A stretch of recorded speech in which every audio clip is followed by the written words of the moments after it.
E aí, tudo bom? Aqui é Arthur Lauto, do canal Profissão Músico. Você talvez já me conheça, mas se você não conhece, eu sou violinista profissional, toco atualmente na Orquestra Sinfônica da Bahia, e que é uma das, está ali entre as 5 melhores do país atualmente, assim, no Brasil. Se você for comparar vários aspectos de estrutura, de salário, de todas essas questões. Então, realmente, eu vivo disso, sempre vivi, assim, quer dizer, sempre não, antes também eu fiz outras coisas. Estudei até engenharia aí por um tempo, mas eu já tocava violino, eu toco violino desde os 7 anos de idade, né? Então, por que eu tô falando isso pra você? Porque esse vídeo de hoje não é um simples vídeo, esse vídeo é uma aula.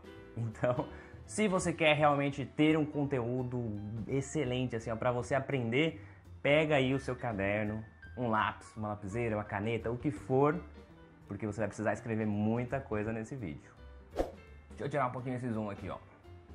Uma coisa que todo mundo me pergunta aí, né, assim, já perguntaram várias vezes em comentários, em aulas que eu dou, meus alunos, né, e amigos, já, assim, todo mundo quer saber como tocar bem. É uma questão que todo mundo quer, independente de você querer ser profissional, ou se você quer tocar na sua igreja, sabe, ou se você quer tocar para seus amigos, ou se você quer tocar em eventos, tocar em casamentos, assim, independente de onde você quer trabalhar, ou se você vai trabalhar com isso ou não, todo mundo quer tocar bem. Ninguém quer pegar o instrumento assim e tocar um negócio mais ou menos. Ninguém quer. Infelizmente, a gente, assim, o ser humano tem essa questão de sempre se exigir bastante, né? Assim, normalmente a gente sempre exige muito de nós mesmos e é positivo isso, né? Porque afinal a gente só chegou aqui na história do mundo sendo desse jeito, sendo as pessoas que perseveram, que lutam, que se adaptam, que fazem o melhor. O ser humano é isso hoje, né? Por isso que a gente está no topo da cadeia alimentar do mundo. Também tem os contras disso, né? Que a gente consome muita coisa aí do mundo sem meio que ter essa consciência. Estamos tentando mudar isso aos poucos. Mas enfim, essa questão é uma questão psicológica e interna do ser humano. Você quer fazer bem o que você se dispõe a fazer. É questão de você ser responsabilizado, de você ser restituído daquela energia que você dispõe para alguma coisa. E ninguém quer se dispor e ter um resultado ruim. Então, todo mundo quer tocar bem. E nesse vídeo eu vou falar exatamente sobre isso, sobre como tocar bem. E aí normalmente as pessoas acham que existe uma receita de bolo, sabe? Uma fórmula mágica que eu vou aqui estudando e vou fazendo, quantas horas por dia eu preciso, o que eu vou fazer, e vou chegar a tocar bem. E não é assim, sabe? Não é assim que funciona. Eu falo até por mim mesmo, né? Tipo, eu toco violino desde os 7 anos, comecei aprendendo por causa da igreja e tal, na época, não imaginava que ia ser profissional um dia, e fui levando dessa forma, estudando, uma coisa que eu gostava muito, que era tocar violino. E também toquei outros instrumentos aí no decorrer desses anos também, passei uns tempos aprendendo trompa, depois aprendi violão, e aí fui sempre aperfeiçoando assim, a parte musical, mas o violino foi a paixão de primeira, assim, o meu amor à primeira vista, e era isso que eu queria fazer, mas eu não imaginava que seria profissionalmente. E você talvez também não imagine isso hoje. Você não sabe o futuro, e ninguém sabe o futuro, não dá pra saber como vai ser daqui a 10 anos, onde você vai estar daqui a 10 anos. Eu não sei nem como eu vou estar amanhã, como eu vou saber daqui a 10 anos. Por exemplo, sei lá, 3 anos atrás eu trabalhava na Orquestra de Goiânia e nem imaginava que ia vir aqui pra Osba, em Salvador, e me mudar de estado e tal. No fim, hoje eu casei aqui em Salvador, né? Comprei um apartamento aqui com esse trabalho da orquestra. Então tenho meu carro, minhas coisas e tal. E 3 anos atrás eu nem imaginava essa vida que eu tenho hoje por causa da música, né? Então, por mais que eu já era profissional, já passava por isso, mas nem sempre eu fui profissional, é óbvio isso, né? Como eu falei, eu comecei com 7 anos e não pensava em seguir carreira nesse lado. Ainda mais porque era uma coisa, sei lá, isso foi quando eu tinha 7 anos, eu tenho 29. Então fazem 7, 8, 12, 22 anos, né? 7, eu sou péssimo de conta aí, mas acho que é 22 anos que eu toco violino. Enfim, quando eu comecei 22 anos atrás, era muito mais difícil você pensar em viver e ganhar a vida com a música, ou com a arte no geral, né? Assim, com a forma de ganhar a vida era muito mais comum você ser advogado, ser médico, ser engenheiro, ser, sei lá, essas profissões mais comuns, mais buscadas, né? E com o passar dos tempos, dos anos, a gente viu uma mudança, né? Assim, as pessoas mais novas passaram a buscar trabalhar e viver daquilo que realmente gostam. Então, as pessoas passaram a, por exemplo, sei lá, se você quer, não sei, se você quer fazer uma coisa diferente das pessoas comuns, você faz e cria o seu negócio, você cria a sua estrutura, você cria o seu jeito de trabalhar para que dê certo naquele serviço específico, né? Tipo, 22 anos atrás, uma criança não pensava em ser roteirista de cinema. Tipo, era um negócio assim, não acontecia, ninguém. Hoje em dia não, hoje em dia com esse boom todo que teve aí, Netflix, Hollywood e tudo isso daí que explodiu assim, né? E a gente consome filmes o tempo todo, as pessoas hoje em dia podem pensar e falar assim, não, acho que eu sei fazer esse negócio, sabe? Acho que eu tenho uma criatividade para criar um roteiro legal de um filme e tal, e a pessoa faz isso acontecer. Então, hoje em dia as pessoas têm muito isso de buscarem viver realmente daquilo que faz você feliz. E é uma coisa que eu sempre costumo falar também, que quando você se dispõe a trabalhar com algo que você se sinta bem, com algo que te faça bem, né? Algo assim, que você realmente seja apaixonado por aquilo, você faz bem. Não tem como não fazer bem. E quando você trabalha bem, adivinha o que acontece? O mercado te percebe. E aí você tem uma atenção maior no mercado, como você gosta muito daquilo, você trabalha com prazer e o mercado reconhece isso e os resultados acabam vindo com o passar do tempo, né? Mas eu não comecei assim, eu não comecei profissional, eu não comecei tocando bem. Apesar de ter começado muito cedo, eu comecei com aulas bem regulares, assim, normais, tal. Não era nenhum professor, um exímio professor. Eu comecei tocando na igreja, comecei com um professor que era da própria igreja mesmo. E foi assim que eu fui seguindo, sabe? E eu lembro de coisas assim que eu passei de quando eu estava aprendendo, que hoje é um absurdo, assim, pensar que aquilo era difícil. Mas quando eu era criança, assim, tinha, sei lá, já tocava um tempinho, tinha uns 9 anos, sei lá, 8, 9 anos ali, já estava razoavelmente saindo, né, algumas coisas legais no violino. E tinha uma música específica que era para tocar, que eu tinha que estudar e tal, que a música inteira era praticamente formada com colcheias pontuadas e semicolcheias, aquele negócio pam, pam, pam, pam, pam, pam, pam, pam, e tinha que fazer duas notas no mesmo arco, né? Tipo, pam, pam, pam, pam, pam, pam, pam, pam, pam. E eu não conseguia. Por mais absurdo que isso pareça hoje pra mim, eu não conseguia tocar isso naquela época, né? E eu lembro que na aula eu chorei, né? Eu não tava conseguindo, e o professor tentava fazer eu tocar, eu não conseguia, aí ficava mais nervoso. E era criança, eu chorei na aula porque não conseguia. Eu lembro, esse professor chamava Webster. Ele era novo assim também, né? Eu tinha uns 8, 9 anos, ele tinha uns 20 no máximo ali. Ele era um jovem, assim, disposto, tal, alegre, feliz e tal. E óbvio que ele não queria me fazer chorar, né? Então, mas eu não conseguia e fiquei triste com aquilo, fiquei nervoso e comecei a ficar ruim. Enfim. Mas também lembro de momentos que a música me trouxe, que essas aulas me trouxeram, que não fosse necessariamente para uma questão técnica, que são questões mais pessoais. Por exemplo, teve um dia também com esse mesmo professor, Webster, que a gente estava lá, fiz a aula e tal, beleza, e quando acabou a aula minha mãe me buscava, né, eu era criança. E nesse dia minha mãe demorou um pouco mais para me buscar e tal.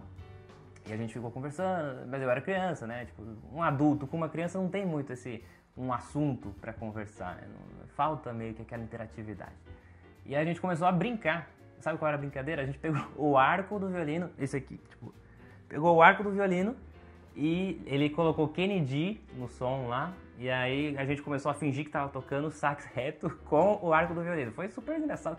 E tipo, é uma coisa que é super besta, mas que tá marcado pra mim, tipo, há 20 anos a parada, sabe? Tipo, eu tinha uns 8, 9, então tem 20 anos essa história. E tá aqui, sabe? Então, a gente tem várias coisas que a gente pode vivenciar, não só por questão profissional. A gente vive experiências na música no geral, sabe? A música é bacana, a música é legal. Então, a música é muito mais do que só você assim, ah não, eu quero aprender tecnicamente a parada, quero ser foda. Não necessariamente, sabe, você precisa ser o melhor, mas as experiências que você vai ter nessa sua caminhada, né, musical vão ser muito mais legais, assim, se você realmente gosta daquilo. Enfim, vamos seguir aqui. Por que tocar bem é tocar bem? Como que a gente identifica isso, né? Quando a gente ouve alguém tocando, quando a gente está se preparando, como a gente identifica o que é tocar bem? Basicamente existe uma evolução, né, no aprendizado. Então quando a gente começa assim, primeiro, né, vou começar a tocar violino. Quando a gente começa, quais são as nossas metas? E essas metas que a gente traça no começo vão mudando, né, no decorrer do caminho, porque eu vou ticando elas, né, vou realmente realizando elas e aí surgem novas metas, né, é uma evolução da forma de estudo, das nossas características. Então, quando eu começo, por exemplo, eu comprei o violino lá, tal, comecei a fazer minhas aulas, o que eu quero fazer? Quero aprender a passar o arco na corda ali, que é o básico do básico, né, e é muito difícil quando a gente começa realmente. Para fazer aquele primeiro som sair bonito, demora um pouco, não é assim, peguei o violino e tá, saiu lindo, aquele som lindo. Não é, esse som inicial é o som que eu costumo falar que é o gato morrendo. Porque é muito ruim esse som, né? Quando você começa ali, sai tudo arranhado, tudo estranho. Quando vai pra corda Mi, então fica... assim, a sua família odeia você tocando, odeia você estudando, odeia o que você fizer com o violino, eles odeiam. Todo mundo, ninguém gosta, é impossível gostar desse primeiro som. Mas o que a gente faz? Persevera, estuda e consegue tocar um som limpo. Consegue ali tocar, passar o arco, aprende, né, a distância aqui que o cotovelo vai para cada corda, para não ficar esbarrando, né, nas outras cordas. Então a gente aprende esse primeiro passo no violino de como produzir um som com o arco. E aí depois que você já sabe ali produzir um som mais ou menos, né, passando o arco nas cordas e tal, sem esbarrar, com controle e tal, beleza? Aí o que a gente tá começando a se preocupar? Com os dedos. Então você começa a colocar os dedos, tal, aprende as notas e aí vem a questão da afinação, que é um dos grandes pontos de dificuldade do violino, a afinação. Então isso a gente tem a vida inteira, né, estudando afinação. Ninguém nunca para de estudar afinação. A afinação é pro resto da vida. Então você começa a entender o funcionamento da afinação. Você vai estudando, vai colocando os dedos, começa a perceber, aqui é o Mi, né, o primeiro dedo na corda Ré.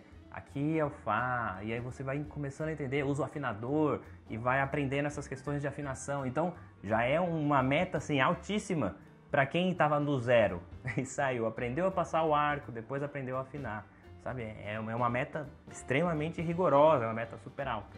O que acontece nesse momento, né? Quando você fala assim, não, eu tô tocando aqui, tô passando o arco, derrubei a garrafa, tô passando o arco aqui na corda e tal, beleza, tá saindo o som, tô tocando afinado, levemente afinado, né, assim no começo, mas você fala, esse som não tá bonito, esse som não tá legal. Tá vendo que você já mudou aquela meta inicial. Quando você começou lá do zero, você falou assim, eu preciso aprender a passar o arco na corda para sair um som. E você, em algum momento você sentiu satisfação naquilo que você tinha conseguido. E aí depois que você já está afinando, você reparou de novo. Se você parar para pensar em reparar, é você parar novamente em um ponto. Então você reparou que aquele som ainda não era realmente o que você queria. Então aí você fica, não, alguma coisa está errada. É normal, essa fase todo violinista passou e ainda tem muitos violinistas que estão nessa fase, inclusive, de falar assim, não, o problema não sou eu, o problema é meu violino, o problema é minha corda, o problema é meu cavalete, o problema é meu arco, que meu arco é ruim, o problema, você acha problemas, você fica buscando problemas, então anota aí no seu caderno, não busque problemas na condição física, o problema está em você. É difícil assumir isso, eu também não assumia, mas assim, alguém precisa te abrir o olho disso, o problema está em você. Afinal, você acha que, por exemplo, eu tenho, óbvio que eu tenho, tipo, esse violino aqui é um violino francês, o que eu mais uso, né, atualmente, eu tenho esse, tenho um alemão também, então assim, esse daqui tem 100 anos hoje, tem quase 100 anos, tá com 90 e poucos anos. O outro meu violino, o alemão, ele tem mais de 100 anos. E óbvio que são violinos muito bons. Mas você acha que se eu, Arthur aqui, pegar um violino, sei lá, um Eagle, ou pior até, um desses, dos mais baratos que tem no mercado aí, de R$250 no Mercado Livre e tal. Você acha que se eu pegar um violino desse, vai sair um som ruim? Vai sair alguma coisa assim, não aceitável? Então, essa questão, assim, não é porque, eu não tô falando que eu sou o cara incrível, não, tem muita gente melhor do que eu ainda, se você for analisar o mercado de violinistas no mundo e tal. Mas eu tenho alguma experiência, diferente de muitas pessoas que estão aprendendo ainda, que não tem nenhuma experiência. Então, o problema não é as coisas que você tem, o problema é como você vai lidar com as coisas que você tem. Então, se o seu violino é X ou Y ou Z, se você usa a corda Paganini ou a corda Mauro Calisto, ou se você usa a corda, sei lá, Peter Infeld, que é a top do top aí da Thomastic, se você não toca bem, nada disso vai adiantar nada. Continua saindo um som ruim. Se você pegar um violino excelente, assim, se eu te der o meu violino com as minhas cordas, com o meu arco, tudo tal, que são coisas assim de quem já é profissional, e você tocar, você vai sentir uma diferença de som, de alguma coisa ali, de como é a pegada no violino. Afinal, cada violino é um violino. Mas não vai fazer mágica. Não vai fazer assim, ó, só porque eu tô com um violino bom eu vou tocar bem. Não é assim que acontece. Então essa é uma grande questão que a gente tem que pensar. As limitações físicas ali do nosso instrumento, do nosso arco, do que a gente tem disponível, não devem afetar a forma que eu vou me dedicar a produzir um som bom, sabe? A tocar bem realmente. Deixa eu tirar o zoom aqui, ó. Essas questões de qualidade, assim, de física, né, das coisas aí, o arco, o violino, as cordas, o cavalete, a distância, a regulagem que o luthier vai fazer, isso daí equivale, assim, no máximo, a 20% da sua qualidade realmente como músico. Então é igual um corredor, sabe? Você começa a correr ali, aí, tipo, vamos supor, eu, Arthur, eu corro um pouquinho de vez em quando, aí, mas eu corro assim, 5 km no máximo e tô bem cansado. Se eu falar assim, não, eu quero praticar corrida, eu quero realmente correr de verdade, quero correr uma maratona, 42 km, acho 46, sei lá, não lembro mais. Enfim, eu quero correr grandes distâncias. O que eu tenho que fazer? Eu não vou agora sair na rua e correr isso daí, é impossível. É impossível, é assim como tocar bem, você não vai, eu quero tocar bem e vou, pronto, assim, tô tocando bem, não acontece assim. Então, mas assim, por exemplo, um tênis diferente ali que eu compro, um tênis de corrida específico, um tênis mais leve, tanto é que os tênis desses caras aí que correm maratonas aí, tipo, os tênis custam 6, 7 mil reais, assim, um par de tênis, e o cara usa uma corrida, porque o desgaste dele em uma corrida, assim, acaba com o tênis. Então, é óbvio que ele tem patrocinadores para isso, né, e tudo mais. Mas é a grande diferença, assim. E agora, se você acha que esse cara que corre uma maratona, se ele usar o tênis que eu uso, sei lá, um ASICS, um Nike, ou qualquer tênis aí fuleiro que você comprar no camelô, você acha que ele não consegue correr uma grande distância? Óbvio assim, talvez ele não corra 46 quilômetros no mesmo tempo, obviamente, né? Mas se o tênis manter o mínimo ali de conforto para ele pisar e não estourar o pé, né? Não fazer um monte de bolha, um monte de coisa, né? Assim, um Nike, pelo menos, ali, um negócio assim, desses mais baratos mesmo, assim, que você paga 100 reais aí. Tipo, ele vai correr, ele vai fazer acontecer. Pode ser, assim, obviamente, né, que ele não vai fazer naquele tempo que ele costuma fazer, mas ele vai fazer. Assim como se eu pegar um violino ruim, hoje em dia, com corda, sei lá, tem uma pior que Paganini aí, sei lá, não sei. Com um arco que tá todo torto, sabe, invertido o arco, assim, pra estar assim, ele tá com a curva pra fora, a crina toda estrupiada, sabe, aqueles fios de cabelo, assim, da crina, tudo um pra cada lado. E um violino fuleiro que você comprou no OLX usado e pagou 100 reais. Você acha que quando eu tocar um violino desse não vai sair um som que você vai ouvir e vai falar, tá soando bem? Você acha que vai ser diferente isso? Não vai. Então essa é a grande sacada. Tocar bem não é só um fator, uma questão física do que você tem ali da sua disposição. Enfim, eu quero que nesse momento aí, esse vídeo seja o que abra os seus olhos para isso. Tá gravando? Deixa eu ver se o áudio tá gravando. Tá gravando, ó, o áudio tá funcionando aqui. Então, nesse momento vai ser aquele estalo que você vai pensar assim, eu tenho que fazer alguma coisa. E o que vai ser essa coisa, né? Tipo, a gente vai começar a se aprofundar no estudo. Isso entra numas questões que talvez até hoje você não tenha pensado. E que na verdade, os detalhes de tocar violino que vão fazer você realmente tocar bem. E não a visão geral. A visão geral das coisas todo mundo tem, até uma pessoa leiga, assim. Entre uma pessoa que toca bem e uma pessoa que toca ruim, um leigo sabe distinguir. Agora, entre duas pessoas que o nível, assim, estão ali no nível intermediário, e é assim, sabe, esse aqui toca isso aqui a mais do que esse aqui. Um leigo não sabe distinguir isso, mas você tem que saber distinguir. Você tem que saber como alcançar essa diferença, como eu vou chegar nesse nível a mais. Sabe, esse degrauzinho é só o começo. Depois desse degrauzinho tem outro, aí vai aumentar essa distância. Depois outro, daqui a pouco você tá num nível e a galera tá ficando aqui, entendeu? Porque você tá focando nesses detalhes. E aí você me pergunta, e quais são esses detalhes, né? Tipo, o que eu tenho que fazer? Qual é...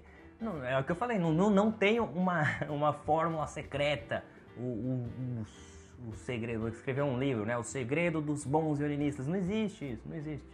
Mas existe algumas coisas que a gente tem que pensar. Por exemplo, quando eu estou tocando, depois que você já sacou isso, você passa a reparar em como você usa o arco. Por exemplo, é uma das primeiras coisas que a gente passa a fazer. Então não é mais só passar o arco e tocar afinado. É como eu estou passando o arco. Primeiro começa pela forma de segurar o arco, né? Então você tem que segurar o arco de uma forma leve. Deixa eu pegar aqui. Então você segura aqui o arco de uma forma leve. Eu costumo recomendar para os meus alunos aqui, ó. Você tem essa bolinha aqui do lado, né? Deixa eu tentar focar isso aqui. Isso. Você tem essa bolinha aqui do lado. Coloca o dedinho aqui do lado dessa bolinha, sabe? Não em cima, do lado aqui só.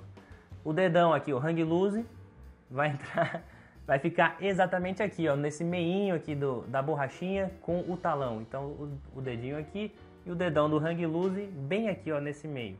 Os outros dedos é só relaxar em cima do arco, mantendo uma distanciazinha entre cada um deles, tá vendo? Para não ficar aquele negócio grudado e nem assim também muito louco, né? Assim, uma distanciazinha pequena. Essa forma pode ser estranha para você ou pode ser o que você já costuma fazer. Mas isso daqui vai mudar a sua forma de enxergar o arco, a sua forma de sentir o arco quando você toca. Então a pegada no arco tem que ser leve. Não pode ser um negócio assim, tô tocando aqui, sabe? Não é para ter rigidez na mão, é para ser leve. É leve, sabe? Você tocar, porque assim você consegue fazer diferentes sons. Você pode tocar um negócio que o arco sai mais da corda, você pode tocar um negócio que coloca mais o arco, sabe? Então você começa a ter variedades de sons através de como você usa o arco. É a primeira coisa. A segunda parte disso daí, desse estudo um pouco mais aprofundado de como usar o arco, é você pensar na divisão do arco. Então, por exemplo, o meu arco tem, sei lá, 50 centímetros, não sei, nunca medi pra saber. Mas esse pedaço aqui, 30, não, talvez mais, acho que uns 65 centímetros, talvez, não sei. Mas esse espaço, o espaço que a gente usa, né, o espaço utilizável. Então aqui do talão da crina até onde tem crina aqui em cima, né? Então o que a gente usa é isso daqui. Essa parte aqui eu não uso para tocar, é só para segurar. Mas esse espaço aqui, como eu uso isso tocando? Então, por exemplo, se eu vou tocar uma música e lá no meio tem uma nota longa com 4 tempos. Eu não vou fazer tipo 1, 2, 3, 4. Não, mano. Tipo, você tem esse espaço físico aqui. É isso que você tem. Você não tem mais do que esses centímetros aqui. Então divide. 1, 2, chegou no meio do arco. 3, 4, sabe? Então começar a usar essas coisas pra você primeiro. Porque muita gente não usa o arco todo. Já começa por aí, né? Muita gente tem o vício da pontite. Que é uma doença aí que tá em, sei lá, 70% dos violinistas. Só toca na ponta aqui, ó. Só fica assim, só assim, daqui até o meio, do meio até a ponta, é só isso. E ignora metade do arco, cara, assim, na maioria das vezes sei lá, essas pessoas aí que tem a pontite, só usa isso daqui, ó, pra começar uma música. Começa no talão, começa. Tchan, e fica aqui, ó.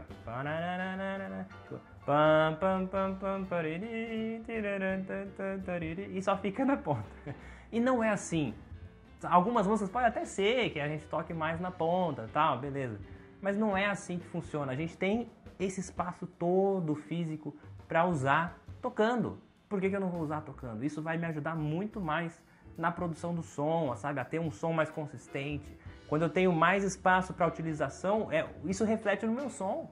O meu som vai se projetar mais, sabe? Vai ser um som mais controlado, mais equilibrado, sabe? Eu mantendo a mesma velocidade, né? Também não adianta usar tudo e fazer tchom, tchom, tchom. Tipo, isso aqui vai em meio tempo e os outros 3 tempos aqui, né? Então não, é controlar 1, 2, 3, 4. Se é uma nota que tem 2 tempos, 1, 2, sabe? Mudou no meio aqui o 2. Então é passar a pensar nessas coisas, no que você tem disponível, aquilo que eu falei, a parte física é isso, é o que você tem disponível.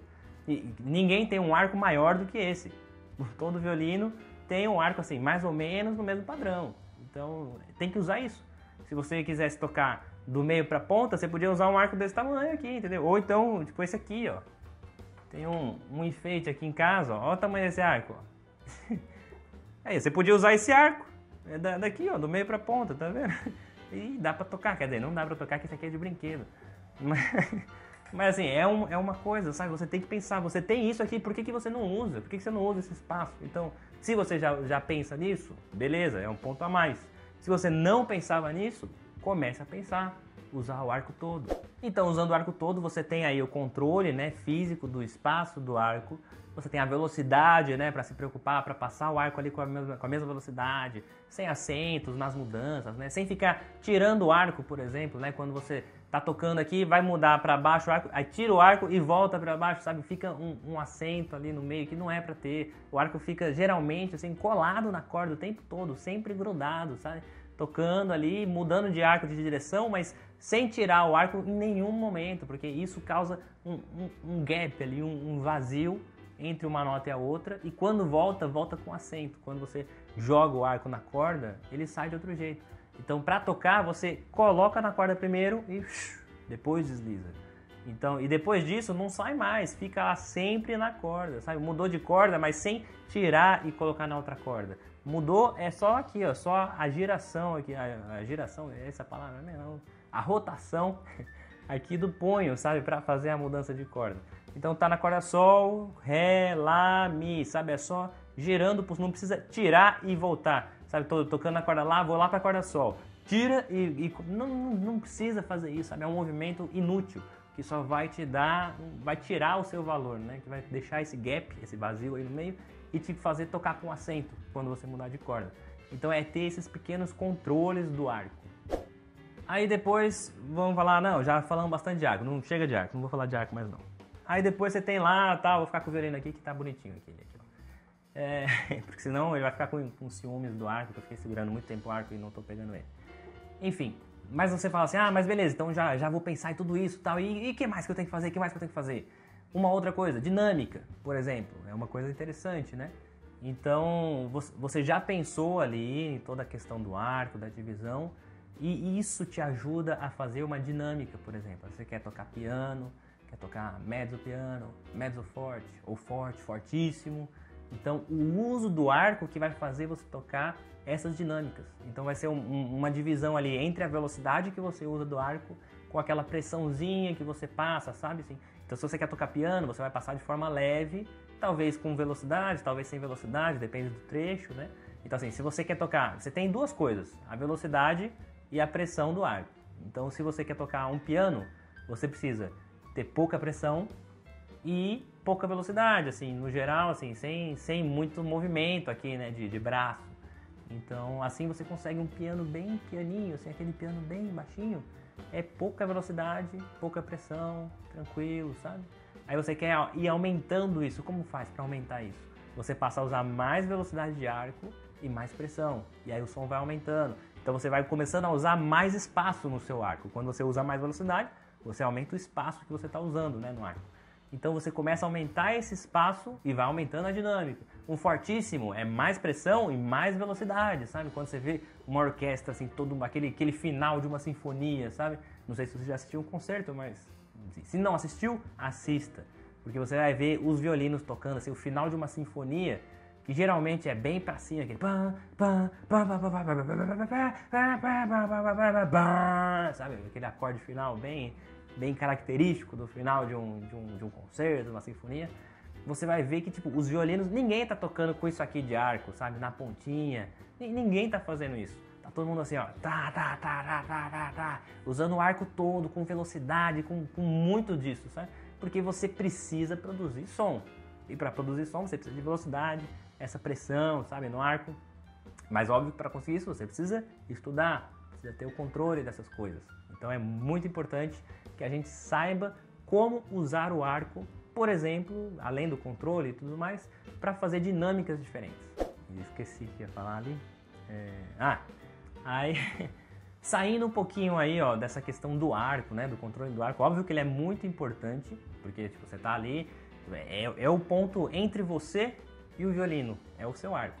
Então tudo que você fizer nele vai refletir no seu som, que é o que está produzindo o som, né, o arco. Mas assim, vamos deixar um pouquinho de lado. Aí o que entra mais aí pra gente pensar a respeito do que pode fazer eu tocar melhor? Por exemplo, vibrato é uma coisa. Tipo, muita gente aí não tem um controle de vibrato, sabe? Não sabe como fazer o vibrato de verdade. E isso prejudica muito, porque o vibrato é importante, sabe? Quando eu tô tocando, por mais que... Esquece o arco agora, né? Toquei, esquece o que eu tô fazendo no arco. Mas um vibrato aqui, ó, me mostra o que eu quero trazer naquela música. Qual é o sentimento, sabe? Qual é a expressão daquele momento. Então, além da dinâmica, sabe? Uma dinâmica piano, médio forte, fortíssimo e tal. Mas o meu vibrato aqui diz muito sobre o sentimento da coisa. Se é um negócio mais romântico, sabe? Aquele vibrato mais gordinho, e um pouquinho mais devagar, sabe? Assim, mais romântico, mais cheio de amor ali. Agora, se é um amor daquele paixão violenta, assim e tal, que arrebata corações, vai ser aquele vibrato assim, sabe? Amplo, rápido, um pouquinho mais, assim, sabe? Então o que você quer trazer no seu som? Então, além das dinâmicas, do uso do arco e tal, o vibrato também diz muito sobre isso. Então a gente também, obviamente, precisa também estudar, entender o funcionamento do vibrato, essas coisas assim. Ainda que o movimento do vibrato seja uma coisa mais mecânica, né, muscular, por trás desse movimento existe esse pensamento, né, da expressividade, do sentimento, do que eu quero trazer. Isso não é técnico, isso não é uma coisa mais filosófica, assim. Mas também que não adianta você falar assim, não, vou filosofar aqui sozinho, sem nenhuma base. Os grandes filósofos da história não fizeram assim. O cara não parou do nada um dia ali e falei, não, deixa eu criar aqui minha teoria da filosofia do sei lá das quantas. Então, não é assim que funciona. Você tem que ter um embasamento ali, né? Para você conseguir, a partir daquele embasamento, você desenvolver alguma coisa que traga para você esse sentimento filosófico que você vai demonstrar na sua música. Então, anota aí. É importante que, além de você saber a parte técnica de como funciona, os movimentos e tal, é você saber a parte filosófica, a parte teórica disso. Então, por exemplo, quando eu quero expressar alguma coisa, obviamente você já ouviu várias músicas que expressam milhões, assim, bilhões de sentimentos diferentes. Então, assim, você tem que reparar nisso, tem que parar para pensar nessas coisas. Quando a música é romântica, você tem que ouvir ali, esse trecho da música aqui me traz um sentimento de saudade, sei lá, me traz um sentimento de quê? Do que traz o sentimento, sabe? Cada pedaço da música tem uma função sentimental. E aí você tem que parar e pensar qual é a função daquele momento e começar a traçar, assim, características que quando você quiser tocar, quiser demonstrar essas mesmas coisas, você já tem, assim, um leque de opções para falar assim, agora eu quero usar isso daqui com isso daqui. Sabe, igual o karatê. Não sei se você já fez karatê ou alguma arte marcial, mas assim, o que você aprende no geral, durante os treinos ali, de dia, são golpes. Você aprende ali um soco, como dar um soco exato, como dar um chute da forma certa, sabe? Posição, tal, você aprende várias coisas, mas como que você vai usar isso? Uma coisa é você aprender os golpes separados, né? A parte assim, técnica e de funcionamento no violino. Agora, outra coisa é a luta. Na hora ali do vamos ver do karatê ali, pá, você saber, você tem um leque de opções e você saber qual você vai usar naquele momento de acordo com o seu adversário. É a mesma coisa, é exatamente a mesma coisa na música. Então você tem ali um leque de opções, de técnicas diferentes, de estilos diferentes de tocar, de fazer música e tal, de acordo com os sentimentos que a sua música que você vai tocar exige. E aí você tem que falar assim, agora eu vou usar, nas minhas opções aqui, eu vou combinar isso com isso. E vou usar isso para transmitir esse sentimento que eu quero, para as pessoas ouvirem dessa forma que eu quero transmitir. Sabe qual é o outro fator importante para você pensar quando você está tocando e tal? Assim, eu quero aperfeiçoar a minha expressividade, a minha performance, quero tocar bem.